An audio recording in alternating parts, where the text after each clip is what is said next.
Bir ailə olur, ailənin bir 4 yaşında uşağı olur, bir dənə xanımdır, gəlindir, bir də atadır, oğlan, bir də babadır.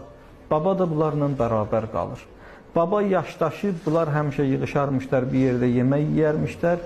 Baba bir gün görürsən süfrədə öskürür, bir gün əlindən məsələn su dağılır yerə, bir gün əlindəki qab düşür, sınır. Bunlar artıq bu fikrə düşürlər ki, bu kişi bizi ilə rahatlıqla süfrədə otura bilmir.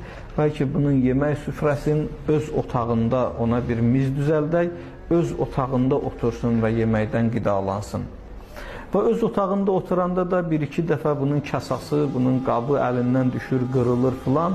Qərarı alırlar ki, baba üçün bir taxtadan kasa düzəltdirsinlər, taxtadan krujka düzəltdirsinlər, stəkan düzəltdirsinlər ki, onu ilə suyun içsin, çayın içsin, yeməyin yesin.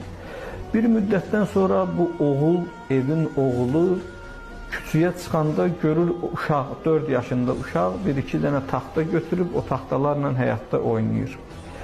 Ata soruşur oğlundan ki, oğlum, nə edirsən? Deyir, mən bu taxtalardan kasa düzəldirəm, qab düzəldirəm, stəkan düzəldirəm.